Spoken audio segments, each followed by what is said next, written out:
எல்லாத்துக்கும் வணக்கங்க. குருவே சரணம், குருவே சரணம், குருவே சரணம். வணக்கங்க எல்லாத்துக்கும். எடப்பாடியிலிருந்து வி சரவணன் பேசுகிறேங்க, ஜோதிடர். முக்குண வேலை பலன். ஒரு மனிதர் பிறக்கக்கூடியது எந்த வேலையில் பிறந்திருக்காங்க அப்படிங்கிறத வச்சு அவங்களுடைய குணாதிசயங்கள் இப்படி தான் இருக்கும் அப்படிங்கிறதுக்காக தான் அந்த முக்குண வேலையை நம்ம பயன்படுத்துகிறோங்க.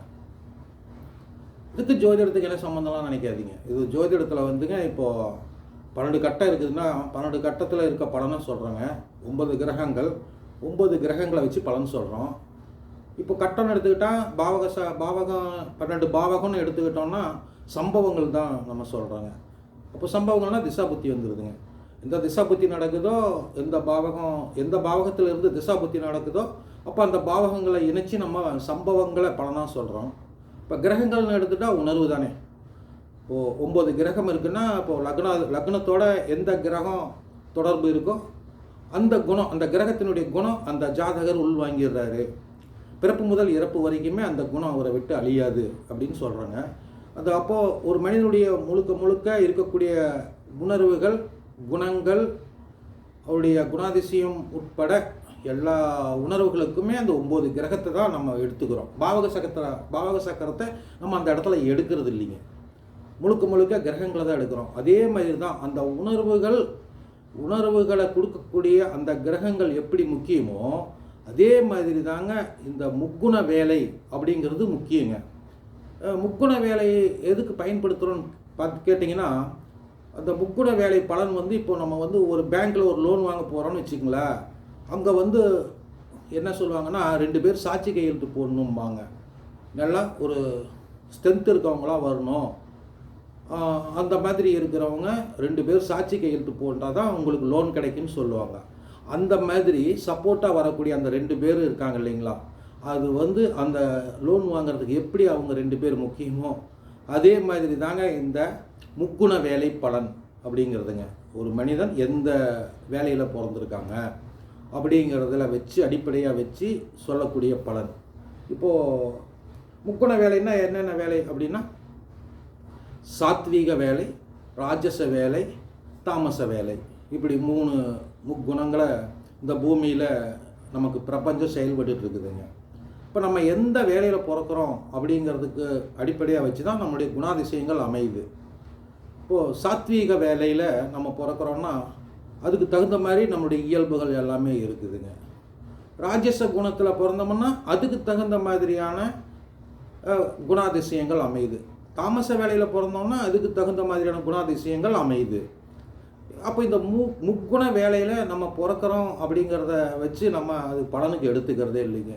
அது ரொம்ப முக்கியமாக தேவைப்படுதுங்க. ஆனால் நம்ம அது அதிகம் எடுத்துக்கிறதில்ல. கிட்டத்தட்ட அது நிறையா பேர் அதை பற்றி பேசுகிறது இல்லைங்க.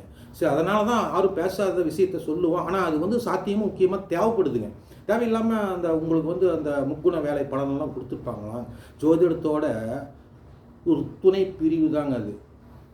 இப்போ ஒரு திருமண பொருத்தம் பார்க்குறோன்னு வச்சுங்களா.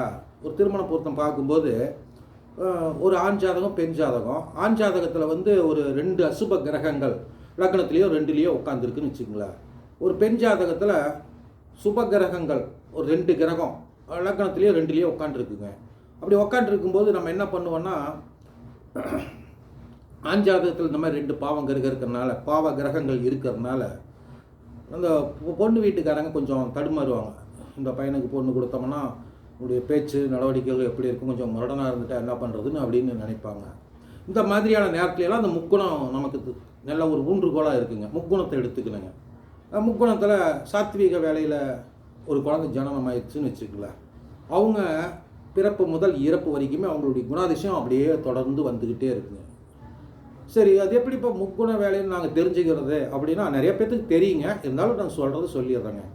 இப்போ நம்ம எந்த வேலையில் பிறந்தோன்னு எப்படி தெரிஞ்சுக்கிறது அப்படின்னாக்கா, ஒரு சிம்பிளான கணிதம் தான் அது வருங்க. காலையில் சூரியன் உதயம் ஆகிடுது இல்லைங்களா, எத்தனை மணிக்கு உதயம் ஆகுதோ அதுலேருந்து டைம் ஸ்டார்ட் ஆகுதுங்க. 1.5 மணி நேரத்துக்கு ஒரு ஓரைங்க. இப்போ திங்கக்கிழமை ஒரு குழந்தை பிறக்குதுன்னு வச்சுங்களேன்.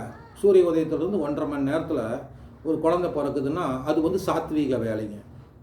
அதே மாதிரி வியாழக்கிழமை காலையில் சூரிய உதயத்திலிருந்து 1.5 மணி நேரத்துக்குள்ளே, அதாவது 6 மணிக்கு சூரிய உதயம் ஆகுதுன்னா 7:30 மணிக்குள்ளே ஒரு குழந்தை ஜனனம் ஆகுதுன்னா சாத்வீக வேலை. இந்த திங்களுக்கும் வியாழனுக்கும் அந்த காலையில் சூரிய உதயத்திலிருந்து 1.5 மணி நேரம் சாத்வீக வேலை. இந்த மாதிரியான நேரத்தை எடுத்துக்கிறோம். இப்போ மறுபடியும் காலையில் சூரிய உதயத்திலிருந்து 1.5 மணி நேரத்துக்கு சாத்வீக வேலைன்னா அப்புறம் மறுபடியும் 1.5 மணி நேரம் அதுக்கு அடுத்தது 7:30 மணி, காலையில் 6லேருந்து 7:30 வரைக்கும் சாத்வீக வேலைன்னா இப்போ 7:30லேருந்து 9 வரைக்கும் உங்களுக்கு ராட்சச வேலை. அப்போ 9லேருந்து 10:30 வரைக்கும் தாமச வேலை. இப்படி எந்த நேரத்தில் வருதோ 1.5 மணி நேரம் நம்ம அப்படியே கணக்கு எடுத்துக்கிறோங்க. இப்போ வந்து திங்கட்கிழமைக்கும் வியாழக்கிழமைக்கும் சாத்வீக வேலை சொல்லிட்டேங்க. அப்போ ராட்சச வேலைக்கு வந்து நமக்கு வந்து சுக்கரன் எடுத்துக்கிறேங்க. சுக்கரன் வந்து ராட்சச வேலைக்கு எடுத்துக்கிறோங்க. அதே மாதிரி செவ்வாயும் ராட்சச வேலைக்கு எடுத்துக்கிறேங்க. இந்த 2 மட்டும்தாங்க. அப்புறம் மீதி இருக்கிறது சனி பகவான், புதன், சூரியன், இவங்க 3 பேருமே வந்து புதன்கிழமையும் ஞாயிற்றுக்கிழமையும் சனிக்கிழமையும் இந்த 3 நாட்கள்லையும் காலையில் சூரிய உதயமாகி 1.5 மணி நேரத்துக்கு தாமச வேலையில் பிறக்கிறதா எடுத்துக்கு. இவ்வளோ தாங்க கணிதம். அப்புறம் அப்படியே 1.5 மணி நேரம் அப்படியே நம்ம கூட்டிக்கிறோம். இப்போது காலையில் ஞாயிற்றுக்கிழமைனாக்கா சூரிய உதயத்திலிருந்து 1.5 மணி நேரத்துக்கு தாமச வேலை அப்படி எடுத்துக்கிறேங்க. அப்புறம் தாமச வேலை முடிஞ்சதுன்னா அதுக்கு அடுத்தது சாத்வீக வேலை. அதாவது சாத்வீகம், ராஜசம், தாமசம் முடிஞ்சிருச்சுங்களா, மறுபடியும் சாத்வீகம், ராஜசம், தாமசம் இப்படி 1.5 மணி நேரம் கூட்டிக்கிறோம். ஏதாவது டவுட் இருந்தால் கமெண்ட்ஸில் கேளுங்க, சொல்கிறேன். சரி, இப்போ இது எதுக்கு இந்த டாபிக் எடுத்தேன்னா, ஒரு குழந்தை வந்து சாத்வீக வேலையில் குழந்தை பிறக்குதுன்னு வச்சுக்கோங்க. இப்போது அந்த குழந்தையோட குணாதிசயங்கள் பிறப்பு முதல் இறப்பு வரைக்குமே அவங்களுக்கு வந்து நல்லது செய்யணுங்கிற எண்ணம் மட்டுமே இருக்கும். நல்லதுன்னா எப்படின்னா 4 பேர்த்துக்கு உதவி பண்ணணும் அப்படிங்கிற எண்ணம் அவங்களுக்கு ஆள் மனசுலேருந்து இயற்கையாகவே வருங்க. இப்போ நிறையா பேர் பாருங்கள், இந்த குழந்தைகிட்டே கறி சாப்பிடாதவங்களாம் இருப்பாங்க. சின்னதுலேருந்தே அந்த மாதிரி அவங்களுக்கு மந்திரங்கள்லாம் சொல்லி வளர்க்குறாங்க பார்த்தீங்களா. ஒரு சிலர் பேர் மட்டும்தான் அந்த மாதிரி இருப்பாங்க. ஏன்னா அந்த மாதிரி நேரம், அந்த மாதிரி டைம் அப்படி அமையுங்க. அப்புறம் இன்னொன்று சொல்கிறேங்க உங்களுக்கு, இப்போ வந்து 1.5 மணி நேரத்துக்கு ஒருக்கா, இப்போது வியாழக்கிழமை 7:30 மணி வரைக்கும், காலையில் 6 மணிக்கு சூரிய உதயம் ஆகுதுன்னா 7:30 வரைக்கும் சாத்வீக வேலைன்னு எடுத்துக்கிட்டோம். இப்போ அந்த 1.5 மணி நேரத்தில் ஒரு 3 மணி நேரமாக பிரிச்சுக்கணுங்க நம்ம. இப்போது காலையில் 6லேருந்து 6:30 வரைக்கும் சாத்வீக வேலையில் உள்பிரிவு சாத்வீக வேலைங்க. அப்புறம் சாத்வீக வேலையில் ராஜச வேலை, அப்புறம் சாத்வீக வேலையில் தாமச வேலை. இப்போ ஒரே சாத்வீக வேலையை 3ஆக பிரிச்சுக்கிறோங்க.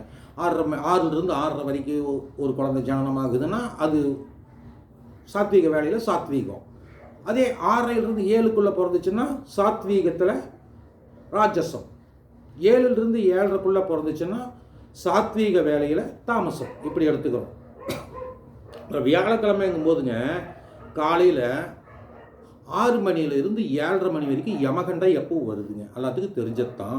இப்போது நான் படிக்கிற காலத்தில் 10 வருஷத்துக்கு முன்னாடிங்க, 10 வருஷம் இருக்குங்க, வாத்தியார்கிட்ட கேட்டேங்க, நல்லா ஞாபகம் இருக்குது. யமகண்டத்தில் நல்ல நேரம் எடுக்க முடியுமான்னு கேட்டேங்க. அதுக்கு சார் சொன்னார், அப்படி தெரியலைங்க, நீங்கள் வந்து ஆராய்ச்சி பண்ணுங்கன்னு சொன்னார். ஆனால் அந்த ஆராய்ச்சியில் இந்த புக்குன வேலை கொண்டு போய் அதை இணைக்கிறேங்க. எதுக்காக இணைக்கிறோன்னா, இப்போ வந்து ஒரு வியாழக்கிழமை ஒரு 6:30 மணிக்கு ஒரு குழந்தை ஜனனம் ஆகுதுன்னு வச்சுங்களேன். இப்போது அது யமகண்டம், அந்த நேரத்தில் டைம் ஆனது யமகண்டத்தில் பிறந்தவன் அப்படின்லாம் சொல்கிறாங்க இல்லையா. ஆனால் அந்த வியாழக்கிழமை அந்த டைமில் பிறந்திருந்தாலும் கூட இப்போ உங்களுக்கு பாருங்கள் சாத்வீக வேலையில் வருது. 6:30 வரைக்கும் சாத்வீகம், 7 வரைக்கும் சாத்வீகத்தில் ராஜசம். இப்போது அந்த வியாழக்கிழமை அந்த மாதிரி 6:30 7க்குள்ளே இப்படியெல்லாம் பிறக்கிறாங்கன்னா அவங்கெல்லாம் வந்து யமகண்டத்தில் பிறந்தது தப்பு தான். அந்த அசுப பலன் இருக்குது, அந்த ஜாதகர் அனுபவிக்கணுங்கிறது விதி, நல்லா தெரியுதுங்க. ஆனால் அவங்க துன்பப்பட்டு மற்றவங்களுக்கு நல்லது செய்வாங்க. ஏன்னா அவங்க குணம் அப்படிங்க. இப்போ வந்து யமகண்டத்துக்கு உண்டான பலனும் வந்துடுங்க, அந்த சாத்வீகத்துக்கு உண்டான பலனும் வந்துடுதுங்க. நிறைய பேர் பாருங்கள் இருக்கிறத அள்ளி அள்ளி கொடுப்பாங்க. சொத்தெல்லாம் வந்து இந்த தான தர்மத்துக்காக செலவு பண்ணுறவங்க இருப்பாங்க. குடும்ப வாழ்க்கைக்கும் கூட அவங்க அதிகம் செலவு பண்ண மாட்டாங்க. மனைவி பேச்சையும் கூட கேட்க மாட்டாங்க. இந்த ஆன்மீகத்துக்காக இருக்க சொத்துக்களை அப்படியே செலவு பண்ணிகிட்டே வருவாங்க, காலத்துக்கும் பண்ணிகிட்டே வருவாங்க. அப்போ அந்த மாதிரியெல்லாம் இப்போ நம்ம குரு எடுத்துக்கிறோம் இல்லைங்களா. இப்போ குரு வியாழக்கிழமைன்னா அப்போ அந்த வியாழக்கிழமையில் அந்த மாதிரி சாத்வீக வேலையில் பிறக்கிறவங்க அந்த மாதிரி. இப்போ சாத்வீக வேலையில் ராட்சச குணம் வருதுன்னு வச்சுக்கோங்க, அந்த தொண்டு செய்கிறதுக்கு அஞ்ச மாட்டாங்க. இப்போ சாத்வீக வேலையில் சாத்வீகத்தில் ராட்சசம், அதாவது ஃபஸ்ட்டு சாத்வீகத்தில் சாத்வீகம், சாத்வீகத்தில் ராட்சசம், சாத்வீகத்தில் தாமசம், இப்படி 3 இருக்குது இல்லைங்களா. இப்போ சாத்வீகத்தில் ராஜசத்தில் ஒரு குழந்தை பிறக்குதுன்னா அவங்கெல்லாம் வந்து அரசியலுக்கே வருவாங்க. எப்படின்னு கேட்டால் மக்களுக்கு நல்லது செய்யணுங்கிறதுக்காக ஒரு ஸ்ட்ரென்த்தாக வருவாங்க. நம்ம சொத்தை அழிஞ்சாலும் சரி நல்லது பண்ணணும் அப்படின்னு நினச்சி வருவாங்க. எதுங்க, இந்த சாத்வீகத்தில் ராஜசம். சரி, சாத்வீகத்திலே சாத்வீகமாக இருக்கிறவங்க என்ன தெரியுங்களா பண்ணுவாங்க, ஆன்மீகத்துக்கு வருவாங்க. ஆன்மீகத்தில் இருந்து தொண்டு செய்வாங்க, கோவப்பட மாட்டாங்க, மக்களுக்கு நல்லது செய்யணுங்கிற ஒரே கொள்கையோடு தான் செயல்படுவாங்க.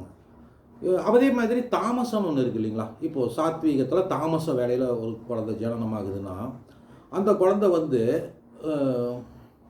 அடிப்படை குணாதிசயங்கள் எல்லாமே அமைதியான முறையில் நல்லது தான் செஞ்சிட்ருக்கோம். உதாரணத்துக்கு ஒரு எக்ஸாம் ஒரு படிக்கிறாங்கன்னு எங்கள் ஸ்கூலில், அந்த குழந்தை வந்து சாத்வீக வேலையில் பிறந்திருக்கு, சாத்வீக வேலையில் தாமச குணத்தில் பிறந்திருக்கு. அதாவது சாத்வீகத்தில் தாமசம், சாத்வீகத்தில் தாமசத்தில் பிறக்கும்போது பாருங்கள் நல்லா படிக்கும், அது போய் அது கிறுக்குத்தனமாக விளையாடும், போய் எது டீச்சர் வந்து விளையாடுவோம், இப்போ 4 பிள்ளைங்களோட சேர்ந்து முட்டி உடச்சிக்கும், அதை பண்ணுவோம் இதை பண்ணுவோம், இந்த மாதிரிலாம் வருது பார்த்திங்களா. ஆனால் நல்லா படிக்கும். அப்போது அந்த சாத்வீகத்தில் அந்த தாமச வேலையில் சாத்வீகத்துக்குள் தாமசத்தில் பிறக்கும்போது அந்த மாதிரி வருங்க. இப்போது எதுக்கு இதை சொல்கிறேன்னா, ஒவ்வொரு வேலைக்கும் ஒவ்வொரு பலன் கொடுத்துருக்காங்க. அப்படி உள்பிரிவு நிறையா வந்துக்கிட்டே இருக்குதுங்க. சொன்னால் இது பற்றி 20 வீடியோ போடணும், பார்க்கலாங்க. இப்போ இன்றைக்கி நம்ம பேச போகிறது என்னென்னா சாத்வீகத்தில் சாத்வீகம். அப்படி பார்க்கும்போது எதை வச்சு பேசலாம் அப்படின்னு பார்க்கும்போது எனக்கு விஜய் ஜாதகம் பேசலாம் அப்படின்னு சொல்லுச்சுங்க. விஜய் ஜாதகம் பற்றி என்ன பேசலாம் அப்படின்னாக்கா, டைம் கரெக்டாக கிடைக்கல தானுங்க. எல்லாருமே சொல்கிறாங்க டைம் கிடைக்கல, டைம் இருந்தால் தான், பெரிய பெரிய ஜோசியக்காரங்க டைம் கரெக்டாக இருந்தால் பார்க்கலாம் அப்படின்னு சொல்கிறாங்க. அப்புறம் பெரும்பாலும் டைம்களை வச்சு சொல்கிறாங்க. இப்போ காலையில் 7:20, மத்தியானம் 12, 12:05, 12:10, இல்லைனா 11:55, இந்த மாதிரி டைம் தான் கொடுக்குறாங்க. அவங்க கொடுக்குற டைமை இந்த மாதிரி 7:20 அப்படின்னு சொல்லி கொடுக்குறாங்க. அதாவது கடக லக்னத்துக்கும் கன்னி லக்னத்துக்கும் தான் இந்த 2 தான் பிரபலமாக எல்லா ஜோதிடரும் சொல்லிகிட்டு இருக்காங்க. அப்புறம் நான் என்ன பண்ணேன்னா, இந்த சாத்வீக வேலையில் கணக்கெடுத்து பார்த்தேங்க. சனிக்கிழமை பிறந்திருக்காங்க. அப்போ அது 7:20ன்னு எடுத்தோம்னு வச்சுங்களேன், 7:20க்கு வந்துச்சுன்னா அது 5 நிமிஷம் எப்படியோ அது நமக்கு கரெக்டாக தெரியாதுங்க. ஆனால் சாத்வீகத்துக்குள் சாத்வீகம் வருதுங்க. சாத்வீக வேலையில் அந்த ஐயா பிறந்திருக்காரு. இப்போது சாத்வீகத்துக்குள் சாத்வீகம் வரும், அதுக்கு அடுத்தது சாத்வீகத்துக்குள் ராட்சசம் தான் வரும். அப்படி வரும்போது அந்த இடத்துல அவருக்கு சாத்வீகத்தில் சாத்வீகம் தான் வருதுங்க. சரி, அந்த டைம் விட்டு நம்ம 2:10, 12:10ங்க, 12:10 நிறைய சொல்கிறாங்க, 12 அப்படி சொல்கிறாங்க, மத்தியானம் 12 மணின்னு சொல்கிறாங்க. அந்த டைம் எடுத்து பார்த்தாலும் அதே மாதிரி சாத்வீகத்துக்குள் சாத்வீகம் வருதுங்க. நான் எந்த கட்சியும் சார்ந்தவன் இல்லைங்க, இல்லை சொல்கிறேங்க குணாதிசயம், சாத்வீகம் அல்லது சாத்வீகத்தில் ராஜசம் இப்படி தான் வருதுங்க. அப்படி வரும்போது இப்போ சாத்வீகத்துக்குள் சாத்வீகம் வரவங்க, நான் சொன்னேன் இல்லைங்களா, சொத்தை வந்து செலவு பண்ணுவாங்க. எப்படின்னா, அது சனிக்கிழமை பிறந்திருக்காரு இல்லைங்களா, சனி பகவான் அப்படின்னு எடுத்துக்கிட்டாங்க. உழைப்புக்கு அவர் தான். இப்போது விஜயா சனிக்கிழமை பிறந்தாருனாக்கா உழைப்பு. இப்போது ஒரு மனிதன் கைரேகை தேயணும் அப்படின்னா சனி பகவானுடைய பார்வை லக்னத்துக்கு இருக்குதுங்க. அப்போ தான் அந்த உழைப்பு வருங்க. கர்மாவை நம்ம அனுபவிக்கணும் இல்லைங்களா, அது மாதிரி. இப்போது விஜய் சனிக்கிழமை பிறந்திருக்காரு அப்படின்னா, இப்போது காலபுருஷ தத்துவத்துக்கு 7ல் உச்சம் சனி பகவான். அப்போது அந்த 7ல் உச்சமாகக்கூடிய அந்த நாளில் அவர் பிறந்திருக்காரு சனிக்கிழமை. சனி பகவான் மக்களுக்கு தொண்டு செய்கிறதுக்கு அவருடைய அனுமதி வேணுங்க. அவருடைய அனுமதி இல்லாமல் செய்ய முடியாது இல்லைங்களா. அப்போது அந்த சனிக்கிழமை பிறக்கும்போது சனியினுடைய ஆதிக்கம் அவருக்கு இருக்குது சனிக்கிழமை. அதனால் மக்களுக்கு தொண்டு செய்ய அவர் வராரு. மக்களுக்கு தொண்டு செய்ய வரும்போது பொருட்கள் செலவாகும். அரசியல்னால் அப்படி தான், எல்லோரும் நம்ம பார்த்துருக்கோம்ல. நானே 42, 43 வருஷத்துக்கு முன்னாடி நடந்த சம்பவங்கள்லாம் இருக்குது. அந்த அரசியலில் என்னென்ன மாற்றங்கள்லாம் வந்ததுன்னு வரலாறு எல்லாத்துக்கும் தெரியுதுங்க.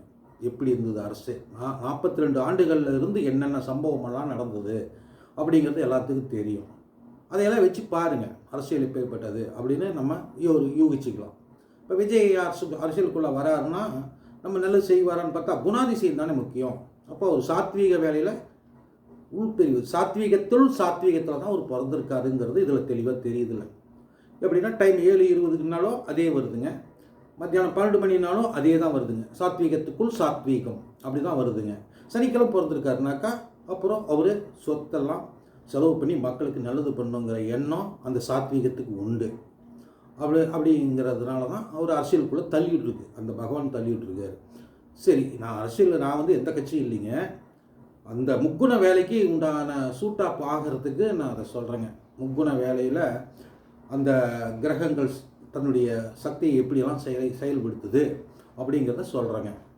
இப்போ அந்த 42 வருஷத்தில் இருந்து நம்ம பார்க்கும்போது என்னென்னலாம் நம்ம சம்பவம் நடந்திருக்கு அரசியலில் அப்படிங்கிறத பார்க்குறோன்னு வச்சுங்களேன்.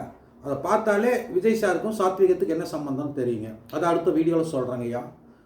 இது ஏன்னா இது நீண்டுக்கிட்டே போகும். முக்குண வேலைங்கிறது பார்க்குறதுக்கு சிம்பிளாக தான் தெரியுதுங்க. ஒவ்வொன்றும் தனித்தனியாக எடுத்து பேசும்போது பார்த்தீங்கன்னா தனித்தனி சப்ஜெக்ட் அப்படியே வந்துகிட்டே இருக்குங்க. அடுத்த வீடியோ உடனே அது போடுறேங்க ஐயா. எல்லோரும் சப்ஸ்கிரைப் பண்ணுங்கள், லைக் பண்ணுங்கள். அடுத்த வீடியோவில் நான் இந்த 42 வருஷத்தில் இருக்கக்கூடிய அனுபவங்களை, அரசியல் வரலாறை நான் உங்களுக்கு சொல்கிறேன். கொஞ்சம் மட்டும் சொல்கிறேன். அதுக்கும் விஜய் அரசியலுக்கு என்ன தொடர்புன்னு, எந்தெந்த கட்சிகள்லாம் என்ன நடந்துச்சுன்னு தெரிஞ்சுக்கிறதுக்காக தான் சொல்கிறேன். நான் எந்த கட்சி சார்ந்தவன் இல்லை, அது மாதிரி இருக்கிறேங்க. அடுத்த வீடியோவில் பார்க்கலாங்க. நன்றிங்க, வணக்கங்க.